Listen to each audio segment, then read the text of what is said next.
Olá pessoal, sejam bem-vindos a mais um encontro de Direito Civil. Hoje nós vamos iniciar o primeiro tema do Direito Real sobre a coisa alheia. Bom pessoal, se vocês não estão em dias com nossas aulas, pausem esse vídeo, volta lá, vejam os conteúdos anteriores. Na aula passada nós falamos sobre o direito real de vizinhança, fizemos um encontro para debater sobre alguns questionamentos, algumas dúvidas, certo? Então é importante que vocês estejam em dias com os nossos conteúdos, tá bom?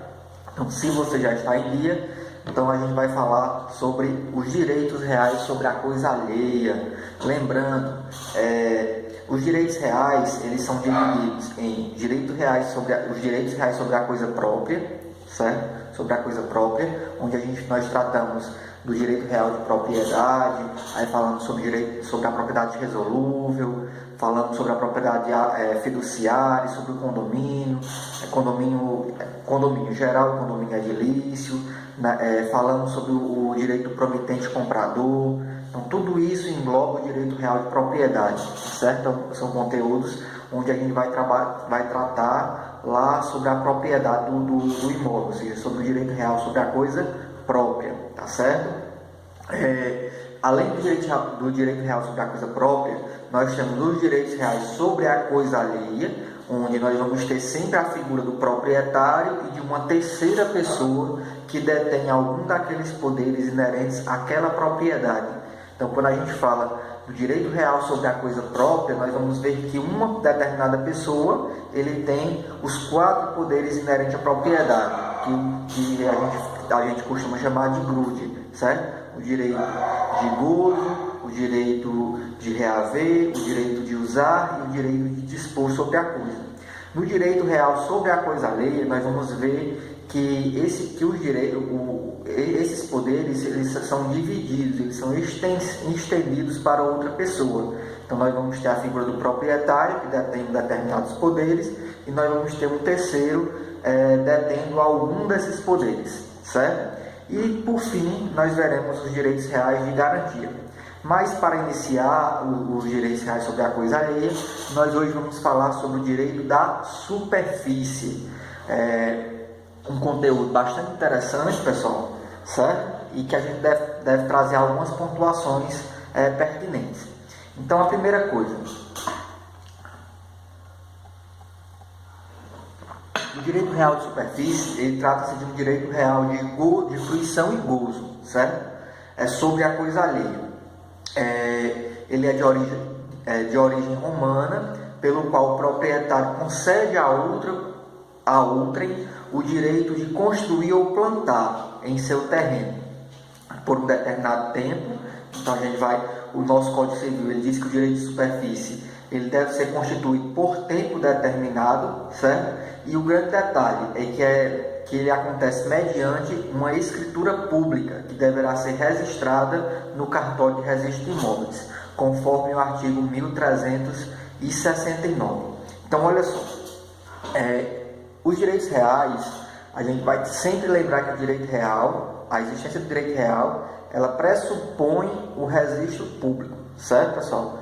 Então, o direito real, ele é constituído através do registro, tá bom? Então, ele é constituído através do registro, isso é um requisito, tá certo?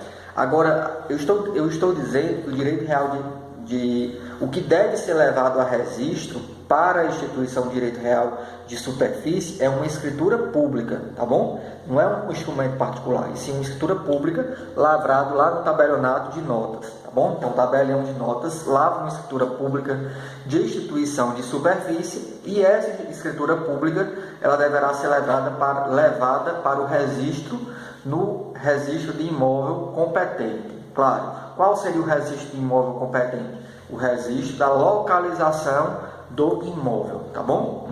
O registro da localização do imóvel.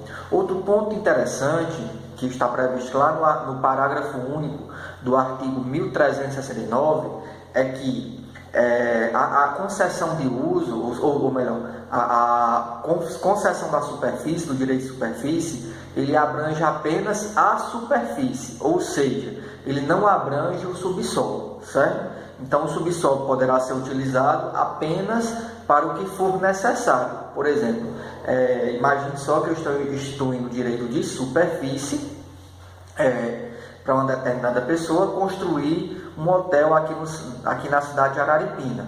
Então, o direito de superfície ele está sendo instituído para a construção de um hotel, tá bom? Poderá ser utilizado o subsolo para a construção desse hotel? Bom, se for necessário para a edificação da estrutura, ou então uma garagem no subsolo, então entende-se que é possível, certo? Porque aquela utilização do subsolo se faz necessária para a instituição do direito de superfície, tá bom? Então estaria contido para o direito de superfície. Então, a instituição do direito de superfície, a gente vai entender o proprietário que vai conceder a outrem, certo? Que vai conceder a outrem o direito de construir ou plantar na superfície de sua propriedade, tá bom? Na superfície de sua propriedade. Olha só, nós vamos ter a figura do proprietário e do chamado superficiário, tá bom? Então, a figura do superficiário. Quem tem o direito de superfície é denominado superficiário, tá bom? O direito de superfície é uma concessão atribuída pelo proprietário do terreno a outrem, como eu já falei, para construção e utilização durante um certo tempo, salvo para a realização de obras no subsolo, a não ser que inerente ao objeto da concessão. Aí eu entro naquela situaçãozinha, no exemplo que a gente que eu já mencionei, que seria uma garagem para o hotel, uma garagem no subsolo. Essa concessão, pessoal, ela pode ser a título oneroso ou a título gratuito, certo? Ou então mediante um pagamento pré-fixado no valor, que poderá ser à vista ou parcelado. Então, olha só, o direito de superfície ele pode ser instituído a título oneroso ou a título gratuito. A título gratuito, imagine só, o cara vai simplesmente permite que se construa um hotel e se utilize da superfície daquele terreno pelo prazo de 20 anos, certo? Então, o proprietário concedeu a superfície de sua propriedade para que uma determinada pessoa construa o hotel. Ou então, imagine só que ele instituiu um direito de superfície para que uma determinada pessoa possa lá plantar durante 3 meses, certo? Durante 3 meses, vai lá e plante em seu terreno. Perfeitamente possível, tá bom? A título gratuito ou então a título oneroso. Então o título oneroso ele poderia ser um valor único, então paga lá de uma única vez, ou então ele poderá ser ainda consignado o pagamento parcelado, mediante prestações. Essas prestações poderiam ser mensais, anuais, enfim, de acordo com o que for convencionado. O objeto da direito de superfície será sempre um bem imóvel, certo, pessoal? Então, não cabe direito de superfície sobre bens móveis, apenas sobre bens imóveis. O direito de superfície, o direito de superfície se resume em plantar ou construir na superfície de um terreno, usufruir naturalmente do que vier a semear ou a construir. Então, quando eu concedo o direito de superfície a outra pessoa para construir, todos os frutos daquela construção vão pertencer ao superficiário, ou então os frutos naturais daquela plantação vão pertencer ao superficiário, tá bom? Isso quer dizer que se eu conceder o direito de superfície para alguém construir um hotel, todo o rendimento daquele hotel vai pertencer ao superficiário. Da mesma forma, se eu conceder a superfície para alguém plantar em uma propriedade minha, todo o rendimento daquela plantação caberá também ao superficiário, tá certo? Regulamentação. O superficiário tem direito a construir ou a plantar, conforme o artigo 1371 do Código Civil. Responderá pelos encargos e tributos que incidem sobre o imóvel como um todo, tanto do terreno como da construção, certo? Ele vai responder como se fosse proprietário. Imagine só, pessoal, se eu concedo o direito de superfície para alguém construir um hotel na superfície do meu imóvel, o superficiário ele vai arcar com o IPTU do imóvel, vai arcar com a licença de construção, enfim, com todas as despesas inerentes à propriedade. Isso a gente vai entender, ele vai arcar como se ele fosse proprietário. Então, todos os encargos e tributos naquela propriedade, a partir da instituição da superfície, do direito real de superfície, caberá ao superficiário, certo? Da mesma forma, da propriedade rural, onde o superficiário vai arcar com os ITRs, com toda a manutenção da propriedade, tá certo? Toda a manutenção da propriedade. Qual a vantagem para o superficiário? Bom, para o proprietário que concede a superfície, o proprietário ele poderá receber tanto, se for instituído a título oneroso, o valor instituído, então parcelas, seria uma espécie de aluguel, certo? Mas, claro, não é denominado aluguel, porque nós não estamos falando em locação, tá certo, pessoal? Mas esse valor pré-fixado, ele poderá ser integral, então pago de uma única vez, ou então pago em parcelas, e além disso, ele deverá receber o imóvel com a edificação ou a plantação, certo? Então, assim, na prática, eu poderia instituir o direito de superfície para a construção de um hotel, onde aquela determinada pessoa, superficiária, iria se utilizar da superfície, imagine, por 20 anos, e após os 20 anos, o superficiário iria me entregar a minha propriedade com aquela edificação, certo? E eu não teria que indenizá-lo, ou seja, eu como proprietário, eu não iria indenizar pelaquela edificação, apenas iria ter o direito de receber a minha propriedade com toda aquela edificação realizada pelo superficiário. Já na situação do imóvel rural, a mesma coisa. O imóvel rural seria devolvido com as plantações. Então, se fosse um direito de superfície por pouco tempo para a plantação de arroz, ou melhor, de milho, por exemplo, então normalmente o proprietário ele recebe aquela plantação, recebe a propriedade com aquela plantação e poderá utilizar como pasto, por exemplo, certo, pessoal? Se for uma plantação de maçã, um pomar, por exemplo, então o superficiário vai utilizar o imóvel por um determinado tempo e depois deverá restituir com toda a plantação, todas as plantações para o proprietário. Isso está previsto lá no artigo 1375 do Código Civil. O direito de superfície ele poderá ser transferido por morte do superficiário aos seus herdeiros, bem como a terceiros, sem qualquer necessidade de autorização para o concedente. Então, olha só, estou dizendo que o direito de superfície, em morte do superficiário, ele será transmitido aos seus sucessores. Então, a gente já vai identificar que a morte do superficiário não extingue o direito de superfície, tá certo? Então, esse direito é transferido para os seus sucessores.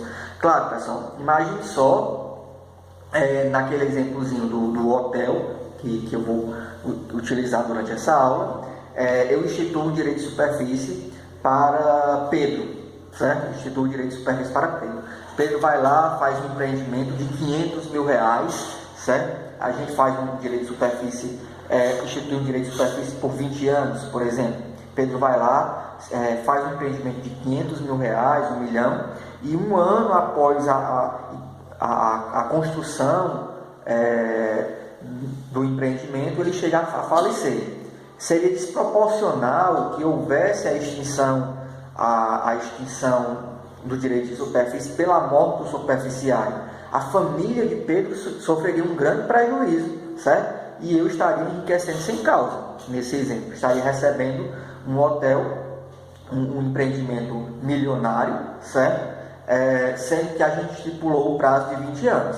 Então, aquele direito de superfície será transferido para os sucessores de Pedro, certo? Então, os sucessores de Pedro vão herdar o direito de superfície pelo lapso temporal que estiver faltando, tá certo? Claro que eles também estariam obrigados nos mesmos termos e condição da superfície. Então, se por acaso Pedro tivesse obrigado a pagar um valor mensal, um valor anual, os herdeiros iriam permanecer pagando aquele valor anual, tá certo? Então, eles poderiam se manter no direito, eles podem se manter no direito de superfície. Há uma transferência pela morte do superficiário, tanto das obrigações como também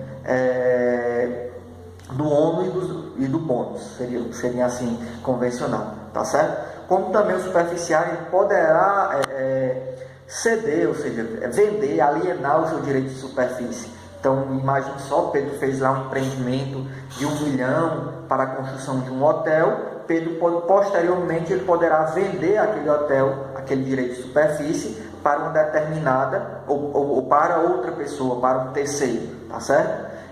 Essa venda não está condicionada à autorização ou à permissão do proprietário. Então, Pedro poderá dispor livremente do seu direito de superfície para o terceiro, tá bom? Agora o detalhe, pessoal, quando a gente estiver falando dessa alienação, dessa transferência do direito superficial de superfície para terceiro, a gente tem que imaginar que ela pode acontecer a título oneroso ou a título gratuito. Então, Pedro poderia doar o seu direito de superfície para uma determinada pessoa a título gratuito, ou então alienar, ou então vender, alienação a título oneroso, se for a título gratuito, é a doação. Se for a título oneroso, uma venda, tá certo? Então, ele poderia vender a um terceiro. Em caso de venda, eu, proprietário, poderia exercer o meu direito de preferência, tá certo? Então, caberia ao proprietário unicamente o direito de preferência sobre aquela alienação a título oneroso. Da mesma forma, eu, proprietário, se eu quiser vender a propriedade, eu posso vender a chamada propriedade. Posso vender livremente, mas caberia ao superficiário exercer o direito de preferência se for a título oneroso. Não cabe direito de preferência, pessoal, a título gratuito, tá certo? Se for uma concessão, uma alienação a título gratuito, tá bom? Não poderá ser estipulado ainda nenhuma cláusula com previsão de pagamento pela transferência. Então, olha só. Lá no parágrafo único do artigo 1372, ele diz que na escritura pública de concessão de direito de superfície, não poderá ser instituída uma cláusulazinha trazendo previsão de pagamento, por exemplo, uma cláusula dizendo que caso o superficiário decida vender, alienar a título oneroso, a título gratuito, o direito de superfície, seria estipulado uma multa, um pagamento de um bônus. Então, essas cláusulazinhas, elas não podem existir, tá certo, pessoal? Isso está previsto no artigo 1372, parágrafo único, tá bom? Quem seriam as partes? As partes do direito de superfície, nós temos o proprietário e o superficiário, tá bom? Proprietário e superficiário. O direito de superfície, pessoal, ele possui algumas características, tá certo? São características do direito de superfície. Primeiro, o direito de edificar e de plantar na superfície do terreno. Então, o direito de superfície é uma concessão de uso da superfície, tá certo? É uma concessão de gozo e fruição da superfície. onde cabe ao superficiário unicamente plantar ou edificar no terreno, certo? Na superfície do terreno. É um direito de usufruir apenas da superfície do terreno, podendo, no entanto, utilizar o subsolo unicamente para o que for necessário para a edificação do objeto da concessão de superfície, apenas, tá certo? O objeto de superfície será sempre um bem imóvel, e poderá ser instituído a título oneroso ou a título gratuito. Na falta de alguma estipulação sobre valor, será presumido que aquela instituição do direito de superfície será a título gratuito, tá bom? Um detalhe com relação ao tempo, pessoal, ao prazo da estipulação do direito de superfície, está com relação ao tempo, tá bom? Então, por quê? O Código Civil, ele prevê, deixa eu ver aqui qual é o artigo, se eu encontro, ele prevê não encontrei, daqui a pouco eu procuro novamente. O Código Civil, ele prevê que o direito de superfície, ele deverá ser instituído por tempo determinado, tá certo? Já o Estatuto da Cidadania, ele diz que poderá ser realizado por tempo indeterminado, tá bom? Então, existe essa distinção que é importante observar. O Código Civil prevê que o direito de superfície deverá ser instituído sempre por tempo determinado. Já o Estatuto da Cidadania prevê que esse direito de superfície poderá acontecer por tempo indeterminado, certo? É um direito real, portanto, ele é oponível erga omnes contra todos. A partir do momento em que a escritura pública de instituição de direito de superfície ela é registrada no registro de imóveis, existe uma publicidade, pessoal. Existe a publicidade. Então, aquele direito de superfície ela valerá perante todo o mundo, toda a população, tá certo? Então, presume-se que todos saibam do direito de superfície. Então, imagine só, eu instituí o direito de superfície sobre o imóvel para Pedro. Aí depois eu decido vender a minha propriedade para João. Observe, João não poderá, após a aquisição, dizer que não sabia que existia um direito de superfície, certo? Por quê? Porque o direito de superfície estava registrado na matrícula do imóvel. Então, aquela matrícula, ela presume-se contra todos, certo? Ela é oponível contra todos.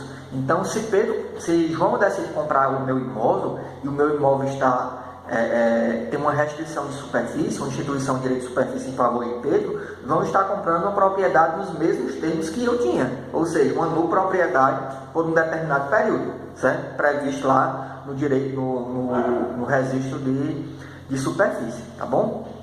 Que instituiu a superfície. Também, pessoal, é um direito real oponível erga omnes, certo? E também detentor do direito de sequela. Isso quer dizer que eu, proprietário, eu poderei buscar a coisa com quem estiver. Então, olha só, eu instituí o direito de superfície para Pedro, disse que Pedro poderia vender o seu direito de superfície para um terceiro, e caberia a mim apenas o direito de preferência, certo? Caso eu não exerça, ele poderá livremente alienar para Maria, para Ana, para João, e assim sucessivamente. E no final do tempo de direito de superfície, eu, proprietário, eu vou buscar a coisa independentemente com quem esteja, certo? Então, o direito de superfície, ele também é detentor, é um direito real detentor de sequela, certo, pessoal? Direito de sequela. Tanto a minha propriedade, eu proprietário, eu poderei buscar a coisa com quem esteja, como também o detentor de direito de superfície poderá ir lá buscar a coisa com quem estiver, tá certo? Com quem estiver.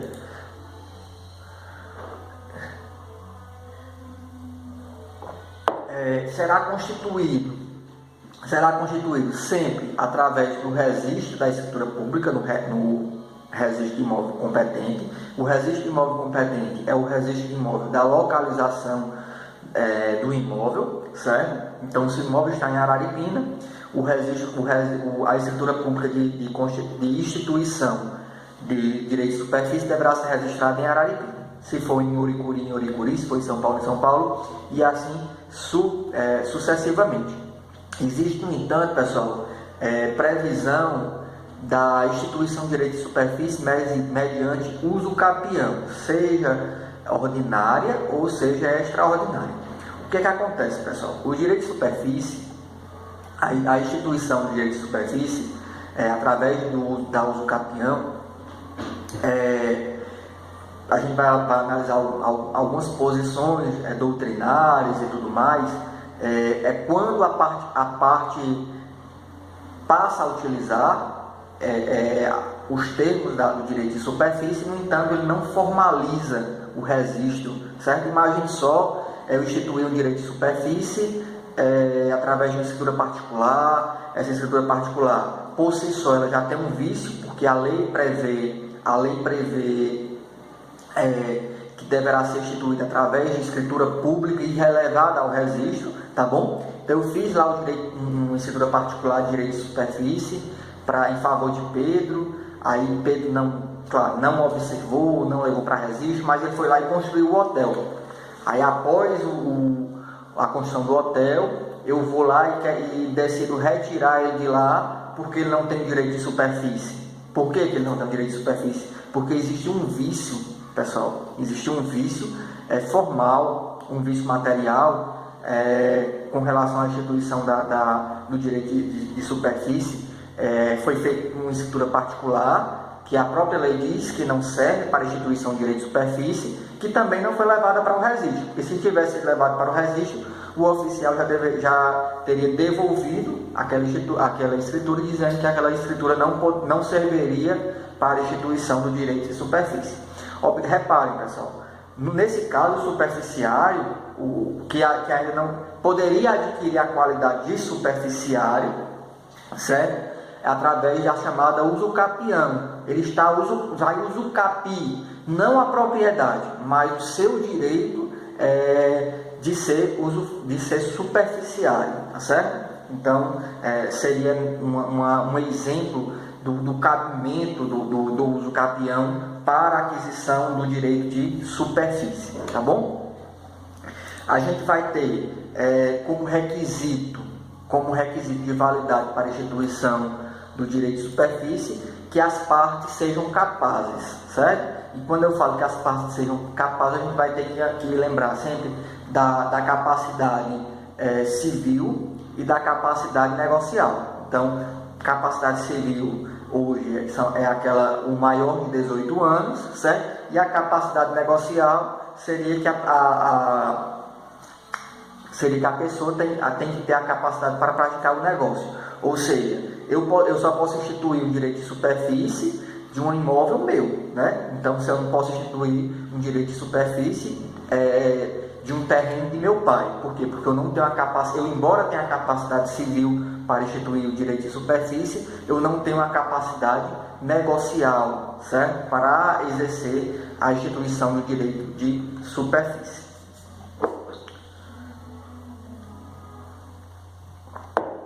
Dos direitos do superficiário. Cabe ao superficiário direitos e obrigações, né, pessoal? Então, é direito do superficiário edificar ou plantar na superfície do terreno, usufruir de tudo que for construído ou plantado pelo prazo fixado no contrato, ceder o direito de superfície a título oneroso ou a título gratuito, sem que caiba ao proprietário nenhuma participação. Como eu disse, não é possível a estipulação de cláusula que prevê indenização, pagamento de percentual, caso o superficiário decida alienar o seu direito de superfície. Então, é direito do superficiário transferir o direito de superfície por via hereditária a seus herdeiros legítimos, testamentários ou legatários. Então, em caso de morte do superficiário, o seu direito será transferido tanto para os seus herdeiros legítimos, para os seus herdeiros testamentários, para os legatários, tá bom? E é claro, caberá também ao direito ao superficiário o direito de preferência no caso do proprietário decidir vender a sua propriedade. E como dever do direito do superficiário, nós temos o superficiário, ele tem a obrigação de zelar pelo imóvel como se fosse dono, certo? Restituir o imóvel com todos os acrescidos, benfeitorias, após a extinção do direito de superfície, dá ao imóvel a finalidade que se propôs, não podendo o superficiário alugar ou emprestar o imóvel sob pena do desvio de finalidade, arcar com todas as despesas de manutenção do imóvel durante o prazo da superfície e dar direito de preferência ao proprietário, caso venha a ceder onerosamente o direito de superfície. Olha só, pessoal, normalmente esse direito de preferência ele se dá através de uma notificação, tá bom? Então, por exemplo, tanto o proprietário como o superficiário, quando ele quiser alienar, claro, a título oneroso, a sua propriedade, para que a outra parte possa exercer o direito de preferência, então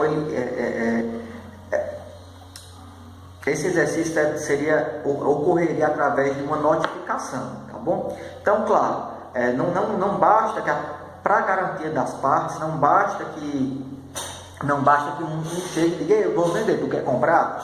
Não é bem assim.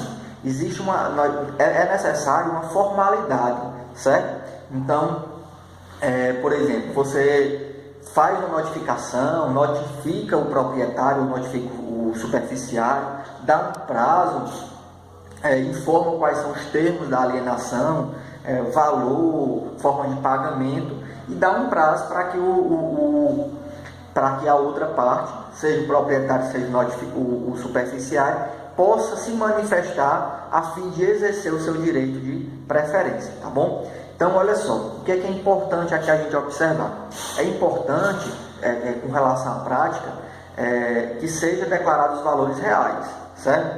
Então, quando você fala qual o perigo, normalmente, infelizmente, né, as partes, pensando em economizar valores, emolumentos cartorários, impostos, às vezes negam os valores reais da negociação. Então vendem um imóvel por 100 mil e chega lá e declara um valor inferior, certo? A fim de economizar em custos. Então, o que é que vocês têm que observar, orientar o cliente de vocês? Imagine só que o superficiário decida vender o seu direito de superfície, vá lá por 200 mil reais, a uma terceira pessoa. O proprietário não tem interesse de exercer o seu direito de preferência no valor de 200 mil reais. Não tinha lá os 200 mil reais para exercer o seu direito de preferência.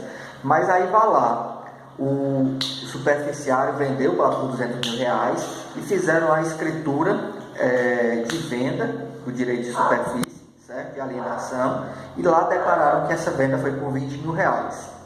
Aí o que acontece? O proprietário tem conhecimento da venda por 20 mil reais e decide exercer o seu direito de preferência. Basta que ele deposite o valor de 20 mil reais em juízo para exercer o seu direito de preferência e adquirir a aquisição daquela superfície que foi alienada. E o terceiro que estaria adquirindo arcaria com um prejuízo lá de 180 mil reais, certo? Por quê? Porque legalmente, formalmente, o que está declarado é aquele valorzinho lá de 20 mil reais, tá certo? Então é uma situaçãozinha prática que é importante que a gente observe até para poder orientar os nossos clientes, tá bom? Aí, como eu disse, o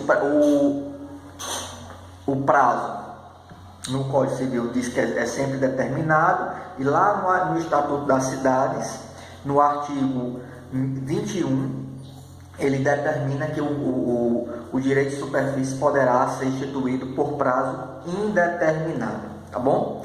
Antes do prazo, a concessão pode se rescindir em caso de destinação diversa ao terreno que porventura venha ser dada pelo superficiário, tá bom? Então vamos lá falar aqui da extinção do direito de superfície. A extinção do direito de superfície ela poderá se dar pelo advento do termo, certo? Então foi instituído o direito de superfície por 20 anos, fez os 20 anos, nós temos a extinção do direito de superfície. O implemento das condições resolutivas também é uma forma de extinção do direito de superfície, descumprimento das obrigações por parte do superficiário, desvio de finalidade por parte do superficiário e, por fim, a desapropriação do imóvel, certo? Nós sabemos que o poder público, em caso de necessidade de utilização pública, poderá desapropriar qualquer imóvel, não é verdade, pessoal? Para fins de interesse social. Claro, imagine só que eu instituí um direito de superfície para Pedro construir um hotel, certo? Um hotel no meu imóvel. Aí o município que está localizado o imóvel decide destinar o meu imóvel por interesse social para passar um metrô, sei lá, para passar um metrô. Claro que a desapropriação ela ocorrerá mediante prévia indenização, certo? Então o município vai indenizar pelo valor do terreno, pelo valor da construção. Então o valor da indenização será dividida. O que caberia ao proprietário do terreno e o que caberia ao superficiário, tá bom, pessoal? Será dividida entre o proprietário e o superficiário. Também poderia se dar a extinção do direito de superfície pela renúncia, pelo distrato, pela reunião na mesma pessoa na qualidade de proprietário e superficiário, tá bom? Então, o proprietário decide vender o meu direito de propriedade e o superficiário compra o meu direito de propriedade, nós vamos ter a extinção do direito de superfície pela consolidação da propriedade. A gente chamaria de uma confusão, né? Nós vamos ter o proprietário e o superficiário sendo a mesma pessoa. Ou a gente vai imaginar em uma confusão ou então em uma consolidação da propriedade, tá bom? Renúncia, distrato, enfim, esses são os casos de de extinção do direito de superfície, tá certo? Outro ponto, pessoal, pertinente, como eu já no início da aula falei, é que o direito de superfície ele muito se parece com o direito de locação, não é verdade? Então, quando a gente fala que o superficiário poderá utilizar a título oneroso, e esse pagamento poderia ser principalmente em prestações mensais, então muito seria confundido com a locação. Mas observe, pessoal, isso não é locação, certo? Isso não é locação. O direito de locação, o direito real de locação, o direito real de uso do locatário é um direito distinto do direito de superfície, tá bom? Então a gente vai trazer aqui algumas distinções. Por exemplo, o contrato de locação de um bem, o contrato de locação, ele pode acontecer tanto de bem imóvel como também de bem imóvel, seja ele residencial, urbano ou rural, e deverá ser levado ao registro, certo? Deverá ser levado ao registro. Olha só, para que a gente possa distinguir o direito de superfície de uma locação, existem algumas diferenças. Por exemplo, o direito de superfície é um direito real que recai unicamente sobre bens imóveis.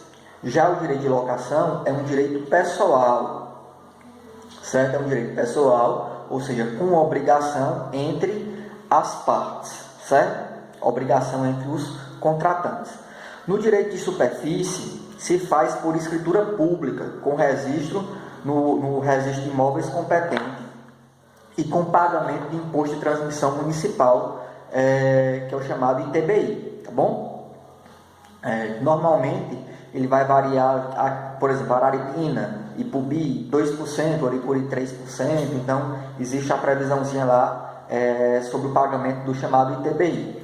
Já no contrato de locação, o contrato de locação ele se dará, poderá se dar através de instrumento particular, que poderá ser levado para o registro de imóveis, certo? No caso da situação cláusula de vigência, e não vai incidir imposto sobre ele, tá bom? O valor fixo, o valor da superfície poderá ser a título oneroso, a título gratuito, poderá ser pago preço fixo, à vista ou parcelado, enfim. Já no contrato de aluguel, normalmente será dado um aluguel mensal, que deverá ser atualizado anualmente. Outro ponto, pessoal, com relação ao direito de superfície, é que pode ser gratuito, como eu falei, né? Por tempo determinado, prorrogável somente com ajuste, poderá ser prorrogado somente com um ajuste acordado, né? Então não há previsão de uma prorrogação tácita. Já lá no contrato de aluguel, ele é sempre oneroso, certo? Que poderá ser prorrogado,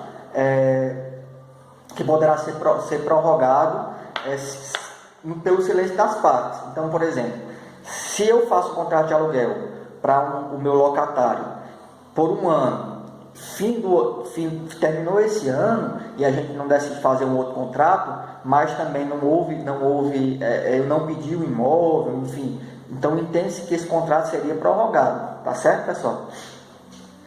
Poderia ser prorrogado. Cabe ao superficiário os encargos com os tributos inerentes como se fosse proprietário, e já lá no locatário ele tem direito ele caberia aos encargos desde que acordado no contrato de locação, certo? Então, olha só, o superficiário, a própria lei diz que ele deverá arcar com os tributos e os encargos lá pela propriedade do imóvel. Já lá no contrato de locação, cabe ao locatário apenas o que estiver previsto lá no contrato de locação. No direito de superfície, há a possibilidade de cessão de venda para terceiros, sem a necessidade de autorização por parte do proprietário, e já lá no contrato de locação, essa cessão para terceiros depende ou de previsão contratual ou de anuência do locador, tá bom? Em caso de alienação do terreno, existe o direito de preferência também com relação ao superficiário, e lá no contrato de locação, em caso de alienação do imóvel, a locação só vai subsistir se houver a chamada cláusula de vigência, tá bom? Na superfície, a devolução antecipada do direito de superfície, ela deverá acontecer em mútuo acordo. Já a devolução, no caso de aluguel, normalmente há uma previsão de pagamento de multa, né? Pagamento de multa. O superficiário tem direito de preferência na aquisição do terreno, mas uma vez não concedida, se resolve por perdas e danos. O locatário tem direito de preferência na aquisição do imóvel, uma vez que não concedida, pode haver para si o imóvel, depositando o valor, depositando o preço pago pelo terceiro adquirente. O detalhe aqui, pessoal, que eu quero trazer para vocês com relação ao direito à locação, lembrando um pouquinho lá quando vocês estavam estudando contratos com relação à locação, é a chamada cláusula de vigência, certo? E o direito de preferência. Então, daqui a pouquinho eu vou fazer uma distinção, eu vou trazer umas observações com relação ao contrato de locação. Mas, para finalizar, a distinção entre o direito de superfície e o direito e a locação é com relação às construções, certo? Que na superfície a construção fica para o proprietário do terreno. E essa destinação ao proprietário da construção da plantação, ela pode acontecer com ou sem indenização, de acordo com o que estiver previsto na escritura que instituiu o direito de superfície. Já com relação às benfeitorias do contrato de locação, ela vai se incorporar ao imóvel, com ou sem indenização, mas podem ser retiradas se fisicamente possível. Então, olha só, no contrato de locação, o locatário poderá fazer benfeitorias, certo? No imóvel locado, pode sim. Aí a gente vai lembrar aquela chamada benfeitorias necessárias, benfeitorias úteis e benfeitorias voluptuais. O que a gente vai entender? Se por acaso o proprietário, o locatário fizer benfeitorias no imóvel, aí a gente vai lembrar, existiu a autorização do proprietário, sim ou não? Se sim, poderia caber indenização, desde que o locador não possa retirar as benfeitorias, se possível. Por quê? Porque se for benfeitorias que ao retirar estrague o imóvel, o locatário não poderia retirar, em tese, né? Mas se for possível retirar, sem que estrague o imóvel, então ele poderá ir lá e retirar, tá bom? Perfeitamente possível. Já lá na superfície, não. Aquelas benfeitorias, aquelas edificações vai ser transferida para o proprietário, certo? Para o proprietário. Agora, com relação ao contrato de locação, a gente vai tentar desmistificar as seguintes situações, os seguintes pontos. O contrato de locação, existe a chamada cláusula de vigência e o direito de preferência. O que seria a cláusula de vigência? A cláusula de vigência é o que vai garantir a existência que vai garantir para o locatário o período de vigência do contrato. Então, por exemplo, se eu alugo uma casa para Pedro, por 2 anos, então existe a chamada cláusula de vigência, ou seja, aquele contrato vai subsistir pelo prazo de 2 anos, tá certo? Acontece que as partes poderiam pleitear a extinção do contrato. Eu posso pedir a casa de volta, ou então Pedro poderá sair da casa em menos de 2 anos. Pode, perfeitamente possível, pessoal. Normalmente, nesses casos, há uma previsão de uma multa pelo rompimento do contrato, tá bom? Mas aí eu vou além. Imagine só que eu faço esse aluguel para Pedro e decida vender essa casa, certo? Decida vender essa casa para uma terceira pessoa.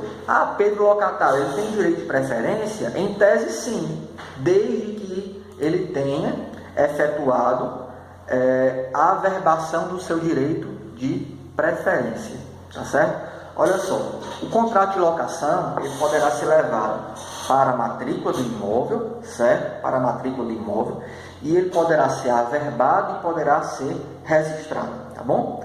São 2 atos. Ele tanto poderá ser averbado como ele poderá ser registrado.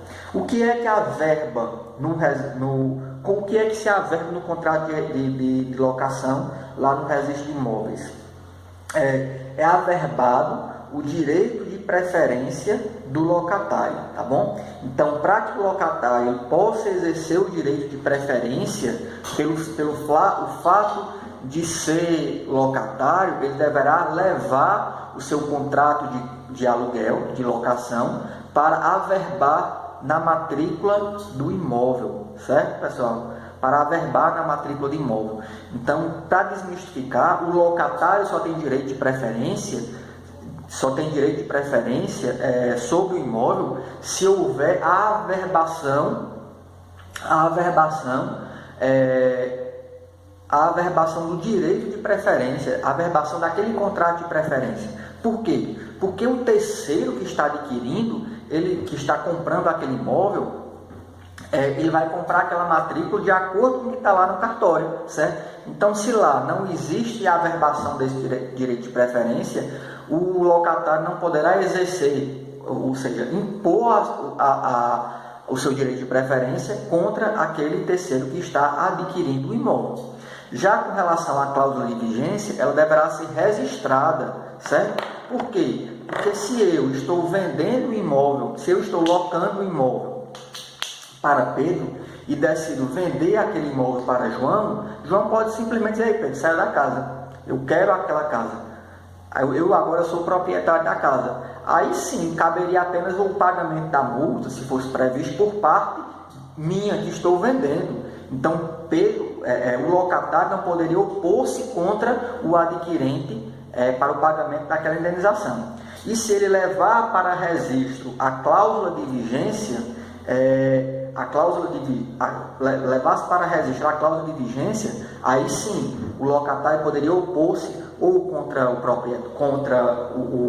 locador, ou então contra outra pessoa que tenha adquirido o imóvel, tá bom? Então, o contrato de locação poderá ser levado para o registro de imóveis, certo? Onde se averba o direito de preferência e onde se registra a cláusula de vigência. Então, volta e meia está aparecendo um contrato de locação para registro, aí lá no cartório, e eu vou analisar se está requerendo, se o locador, se o locatário está requerendo o registro ou a averbação do contrato de locação. Então, são observaçõezinhas também que é importante a gente identificar, tá certo? Bom, então a gente encerra nossa aula de hoje, certo? Qualquer dúvida podem mandar pelo WhatsApp, pelo ACAD Web, ou então podem guardar aí para o nosso próximo encontro ao vivo, tá certo? Um forte abraço e até a próxima aula.